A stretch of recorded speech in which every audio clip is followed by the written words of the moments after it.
Continuando aqui o nosso módulo de transporte à gestante puérpera, ao paciente grave, vamos falar da ambulância aeronave, tá? É configurada para transformar enfermos, né, e equipamentos médicos, fixos ou removíveis, e com materiais médicos necessários para o nível do atendimento prestado durante o voo pelos profissionais de saúde daquela equipe, tá? É um módulo que eu adoro. Sou especialista em transporte aeromédico e evacuação aeromédica pela aeronáutica, e é uma paixão poder estar apta a estar prestando assistência intra-hospitalar nos riscos aí de grandes incidentes. Espero que não precise, tá? Mas vamos lá. O que é uma aeronave aeromédica? É composta por quem? Pelo comandante da aeronave, que ele tem que estar ciente, né? O piloto que está ali tem que estar ciente de todas as questões. Peso da aeronave, quantidade de combustível, condições meteorológicas do dia. Por exemplo, vou lá para o interior pegar um paciente, de repente dá um pé d'água que não tem condição de voo. Felizmente, não vai ter como botar em risco a equipe e a segurança do próprio paciente grave transportado, né? Em caso de urgência. Então, o copiloto também e o comandante tem que estar ciente da operação, tá? Precisa a média o quê? De 600 horas de voo, ou pelo menos 4 anos de experiência como copiloto para assumir uma aeronave, tá? Com a equipe médica. Então, tem que ser um piloto, um copiloto com experiência, ou seja, a gente vai estar viajando para o interior. O copiloto tem que ter pelo menos 700 horas aí de voo, porque se tiver alguma intercorrência com o piloto, ele possa assumir ali sem muitos problemas aí. E o comandante também pode ser integrante da equipe médica, tá? Equipe de salvamento, é operador aerotático, enfermeiros, médicos capacitados e treinados em situações adversas ali no processo de voo, tá?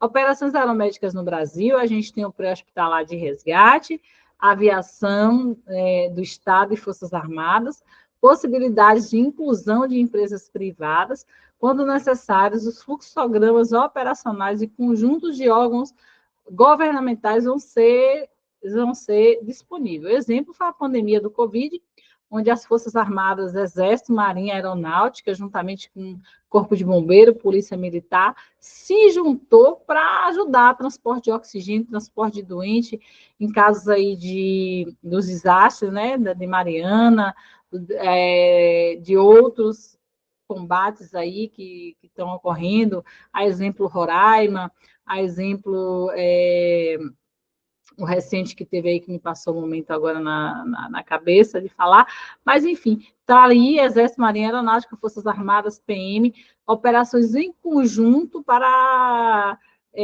melhor atender. Então, tem que ser um pessoal específico para cada operação, e os profissionais médicos de enfermagem têm que estar desenvolver, além da competência técnico-científica, ter habilidade de voo e estar dentro das legislações específica para estar voando. Médico não precisa, mas enfermeiro, por exemplo, tem que ter o curso aeromédico espacial multiprofissional e estar habilitado, ok? Os profissionais devem ter noção de fisiologia de voo, noções de aeronáutica, tá? E noção, principalmente, de determinações de saúde aeronáutica, divisão de medicina aeroespacial, e está sempre abrangendo aí a portaria GM de 2048 sobre noções aeromédicas, ou seja, terminações da aeronáutica, procedimentos normais de emergência de voo, evacuação de emergência, seguranças de interior e entorno da aeronave, embarque e desembarque de pacientes, é bem importante. Atualmente, sou das Forças Armadas, o que é que acontece? Quando a gente tem um acionamento de pista, né? Toca lá, tira como se fosse uma campainha, tem! Aí tocou uma vez, a gente fica em alerta. Tocou duas, tem alerta. Tocou três, ó, tá tranquilo, ali só foi teste. Se a gente pega um tem, é imenso, a gente escuta no esquadrão todo. Ali tá tocando, então quer dizer alguma coisa. A gente liga para a torre e descobre o que é está acontecendo. Já tivemos emergência de pista, uma aeronave com doente que teve um problema, né? A gente já teve incidente com aeronave civil, que a gente da aeronáutica tem que estar ali a disposto, inclusive a equipe médica, mas a gente liga a pessoa responsável e diz assim, qual a emergência de pista?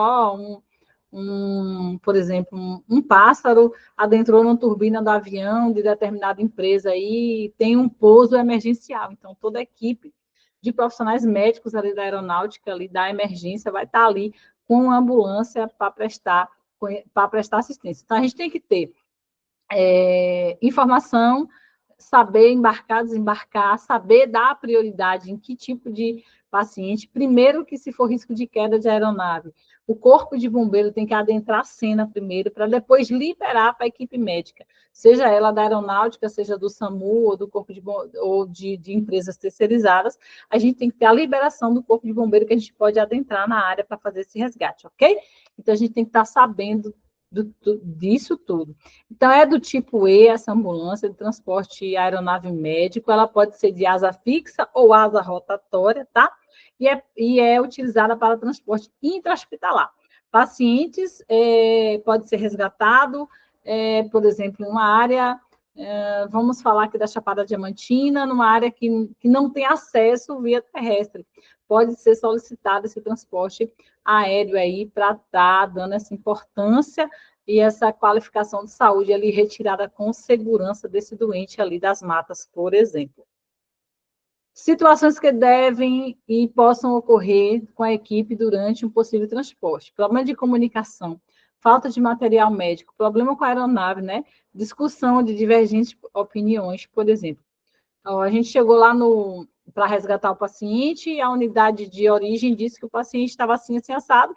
Quando a gente chegou lá, o quadro era totalmente contraindicação de voo, por exemplo. Então, a gente tem que pensar que esses horários prolongados da equipe, a gente vai fazer um transporte, levar um paciente daqui para São Paulo, tem um número de horas ali específico que a gente pode passar em voo. E se exceder, a gente tem direito a repouso, tem direito a ficar, né, nessa cidade de origem para retorno após o descanso obrigatório, tá? Então, tudo isso é previsto, que a gente tem que pensar que essa equipe de voo tem que estar treinada para problemas de saúde possíveis e pensar no cansaço e estresse da equipe. Se não tem condição de retorno, descansa lá e retorna no outro dia. Está previsto. Asas rotativas são os helicópteros, eles têm uma grande vantagem, porque tem a mobilidade pronto, né, para ser rápido, espaço reduzido e capacidade limitada de atendimento, tá? Ruído e a vibração. Gente, quem entrou no helicóptero sabe. Primeira vez que eu entrei numa aeronave rotativa, a sensação é que tem um liquidificador dentro da gente. Imagine ali, você controlar a ansiedade de voo e ter que atender um paciente grave ali, tá? Então, a gente tem que ter uma equipe complexa e que tenha capacidade de realizar multitarefa ali no espaço reduzido. A gente tem que pensar que o espaço é limitado, o oxigênio é limitado ali, e equipamentos e materiais têm que estar específicos ali para a missão. De repente, tem que estar tudo certinho, porque o espaço é muito limitado. Por exemplo, se um paciente entrar em parada cardíaca, a gente tem que pousar a aeronave, helicóptero, e parar no local seguro, porque já pensou, você vai usar um desfibrilador na aeronave, dá um curto elétrico lá e, ó, todo mundo vai a óbito, né? Tu tem que estar sabendo. Por isso que a gente tem que ter um curso específico e especialização para saber o que é que está fazendo. Aqui eu trouxe a imagem do helicóptero, tá? É uma alternativa muito rápida, é um dos pontos positivos, tá?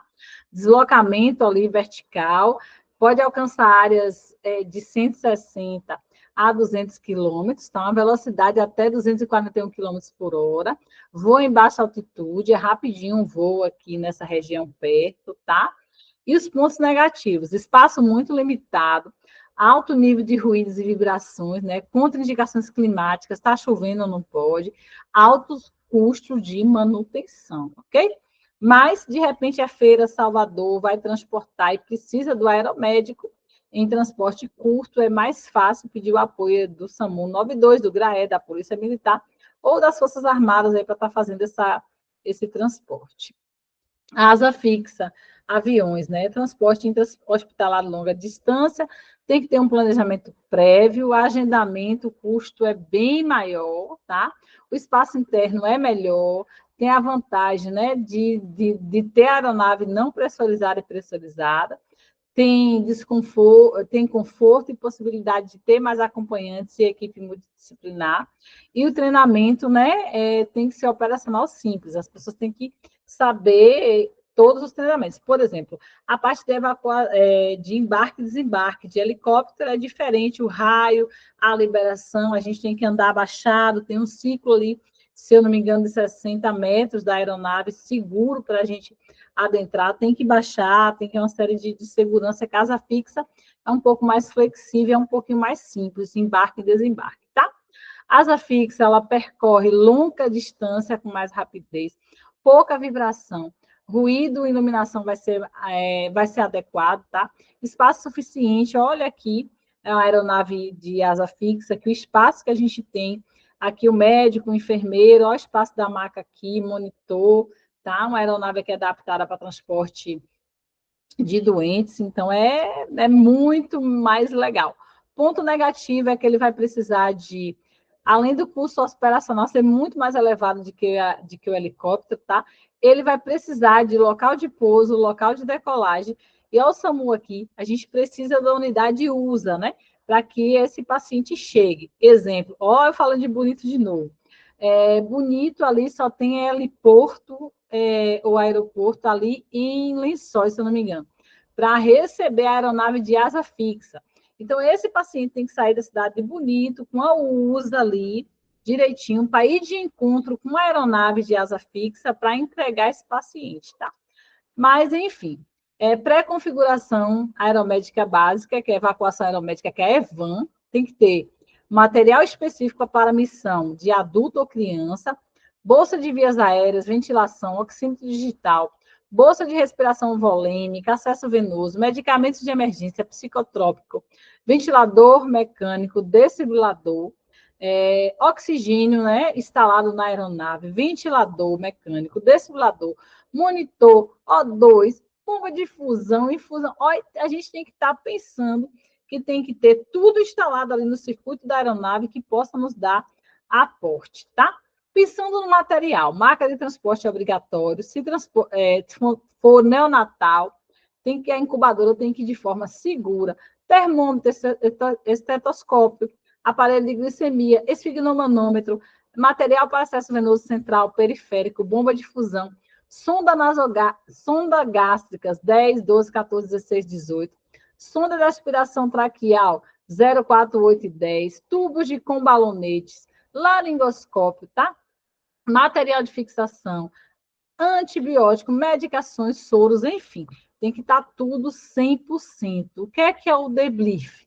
É uma reunião que antecede, né, toda a operação. O brief da gente vai ser organizar a aeronave, entender se o paciente é adulto, é pediátrico, montar a nossa aeronave conforme a situação do paciente. E o debrief é uma operação com finalidade que esclarece conhecimento. Chega a equipe que vai pegar o paciente e vai ter um bate-papo ali para determinar as normas, procedimentos, situação de urgência, e que vai estabelecer a operação. A gente vai pegar aqui o leito 2, vamos ver como é que está, vamos ver a condição, tá? E o debrief vai ser uma reunião pós-realização das atividades. Exemplo, fomos lá, pegamos o paciente lá da cidade de Bonito, trouxemos aqui para a Feira de Santana, Salvador, e foi tudo bem, ocorreu, atingimos objetivos, pegamos a criança lá no Hospital de Bonito, trouxemos para o Hospital da Criança em Feira, teve ótimo despacho, o paciente foi hemodinâmico, e o importante é entender os pontos negativos e corrigir nas próximas situações de voo, tá? Então, aprender com os erros para evitar que a gente erre em novas operações. O enfermeiro pré-voo, ele tem que tratar de todos os equipamentos necessários, viabilidade da missão, não só como enfermeiro, como médico, como dupla checagem. O enfermeiro e o médico é envolvido no processo da missão, com uma avaliação do caso clínico do paciente, planejamento e tratamento adequado de voo. É uma responsabilidade de montagem da aeronave de transporte, não só do enfermeiro, como do médico, tá ajudando nessas missões aí, tá certo? Rotina do médico, estabilizar antes de embarque e acionar o comando de voo. se dirigir o mais breve possível para a base, realizar o checklist junto com o enfermeiro. Tripulante médico tem que estar responsável pela conferência de bolsa de vias aéreas, com auxílio do enfermeiro e do técnico da base. O técnico de enfermagem não voa, tá? Ele fica na base ali, ajudando, responsável por esterilização de material, montagem, desmontagem de equipamentos, tá? Verificar a informação ao paciente junto com a coordenação, a empresa e a enfermagem, tá? Enfermeiro e o médico têm que observar sexo, idade, peso do paciente, diagnóstico, motivo da remoção, condição respiratória, neurológica, psiquiátrica, cardiovasculares, condições digestivas, tá? Então, tudo isso tem que ser avaliado. Existência de processos hemorrágicos, né? Evita-se transportar um paciente que esteja no processo de hemorragia, tem que estabilizar o quadro. Corrigir hemoglobina menor que 10, tá? A gente não fornece sangue em transporte em hipótese alguma. Observar drogas vasoativas, sedativos, anticonvulsivantes, insulina, existência de dreno. Se tiver um pneumotórax, drenar antes do embarque, porque é contraindicado o voo de pneumotórax ou hemotórax que necessita de dreno, tá? Tem que ser resolvido. E atenção específica. Analisar todas as informações, atenção ao transporte de pacientes acima de 140 quilos não é indicado, tá? Paciente obeso acima de 140 quilos não tem indicação de voo por conta de riscos. E os cuidados de enfermagem durante o voo reúne-se no envolvimento significativo do enfermeiro a bordo, é responsável por avaliar e sistematizar, priorizando o paciente, assistência integrada, tá? Zelar pela integridade física e psíquica do paciente, orientar o acompanhante caso haja no voo o procedimento, né, que deve se suceder, está envolvido principalmente com as condições clínicas e parâmetros e monitorizando esse paciente, assistido pelo médico durante o procedimento de voo. Então, o que é que a gente tem que estar atento? Antes de qualquer coisa, avaliar pupilas, Glasgow, nível de consciência, exame clínico minucioso, primeiro contato com o paciente, para que a gente não tenha surpresas lá em cima. Contraindicação do transporte aeromédico, não é aconselhável transferência com hemoglobina abaixo de 7. Esse paciente pode ter hemorragia lá em cima, pode chocar, e a gente não vai ter como resolver. A gente vai ter que parar a aeronave em algum local lá e pedir um hashtag me ajude, senão o paciente pode ir a óbito. Então, tem que estar bem redondinho esse paciente de transporte aeromédico, ok? Exames complementares, avaliar se o paciente tem exames laboratoriais, hemograma, eletrólitos, ureia, creatinina, gasometria, glicemia, se tem algum tipo de distúrbio de eletrolíticos, então tem que estar bem ciente aí para esse transporte. Contraindicações de paciente grave. Edema cerebral, hipertensão craniana, principais causas de hipertensão intercraniana, observar, né, ver se tem possibilidade de aumentar essa pressão. Hipóxia, hipotermia, hematoma, invadir, né, invadir o paciente. Se esse paciente está com PAM, está com PIC, está com DVE, como é que está esse paciente? Então, assim, se eu tenho uma PIC maior que 20 miligramas, tem que pensar em invadir esse paciente não pode, vai precisar entubar, vai precisar fazer PAM central, tem que investir aí para não ter problema. Cuidados de enfermagem, monitorização bem completa, avaliar, bomba de fusão, acesso central, temperatura, PA, ECG, administrar medicamentos, né, dentro do horário, manter conforto do paciente, manter equilíbrio fisiológico e hemodinâmico, evitar possíveis, por exemplo, dor, vai viajar, vai voar, tem uma medicação para dor prescrita, já faz, preocupação com função orgânica, monitorização de sinais vitais, respiração, circulação, metabolismo sensorial, manutenção de vias aéreas, aspiração traqueal se necessário, ficar atento ao ventilador mecânico, o enfermeiro de voo, ele tem que saber manobrar esse ventilador e não ter, por exemplo, lá em cima a gente não vai ter um fisioterapeuta para nos ajudar. Então, você tem que estar sabendo, por exemplo, calcular se o oxigênio dá para voltar, se não dá, para não fazer besteira, ok? Observação contra o padrão respiratório.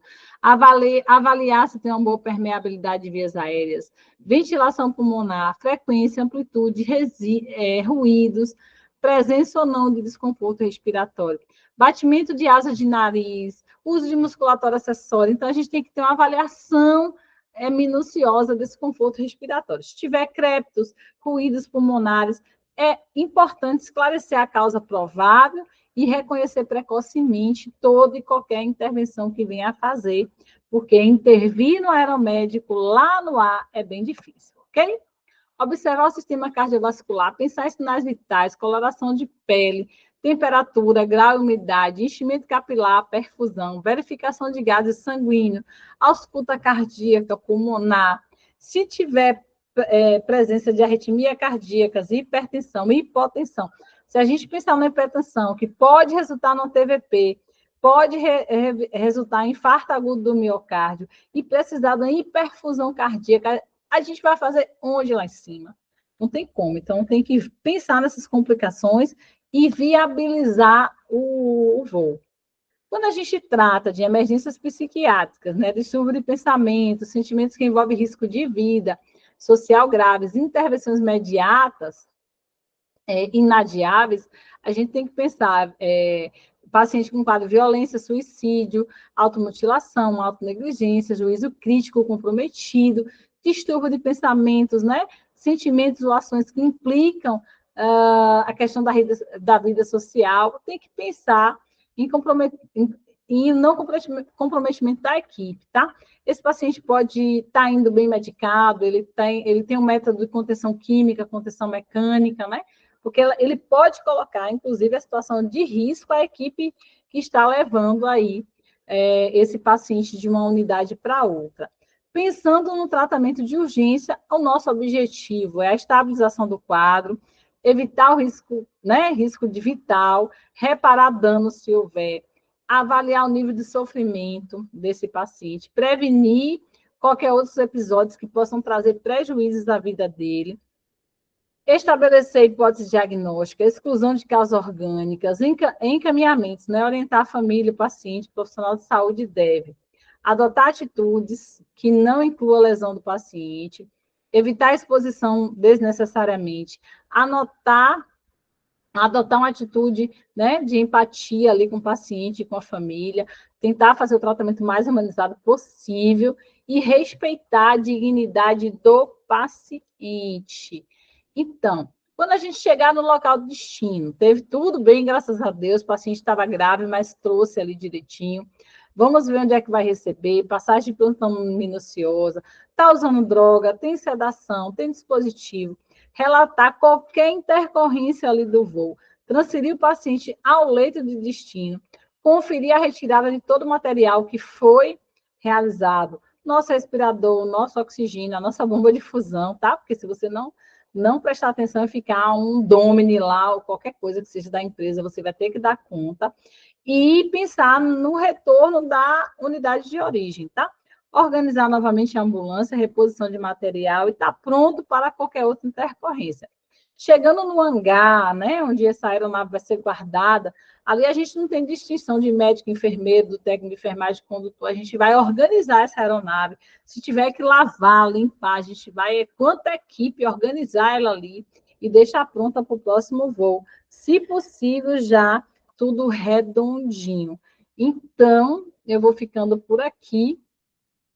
Eu sei que é muito rápido esses debates, né, de paciente grave, de transporte. Eu trouxe aqui um módulo só, uma discussão mais ou menos de 1 hora, falando sobre transporte aí de paciente grave, especifiquei aí cada paciente, o que é que faz, o que é que não faz, e eu quero agradecer vocês que ficaram aqui até o final dessa parte teórica, com a Procris, e vamos aí, vida que segue para a parte prática. Vou adorar gravar para vocês a parte prática, vou dar o meu melhor para fazer a aula mais expositiva possível, para tirar todas as dúvidas. Aguardo cada um de vocês na mentoria, já tem as datas disponíveis aí, escolham a melhor data para essa mentoria, estarei aqui disponível para esclarecimento de dúvidas com você, pessoal ou em equipe aí, tá certo? Então, agradecer de coração e vamos à prática. Então, deixa eu abrir aqui para ver vocês. Então, é o seguinte, chegar ao fim da teoria do curso de emergências obstétricas, para mim, é uma vitória de vocês estar aqui ao meu lado, de compartilhar um pouquinho de conhecimento. Eu sei que a sensação que a gente tem é que é muito conteúdo e que eu preciso aprender um pouquinho mais sobre isso. Então, convido vocês a ler todo o material que está disponível aí na plataforma. Então, tem muito manual. Tem manual do Ministério da Saúde, tem manual aí desde cuidados básicos até cuidados complexos. Tem alguns modelos de formulário aí que a gente tem de implementação para tipo de transporte, tanto terrestre quanto aeronaves. Então, a Procris está aqui à disposição.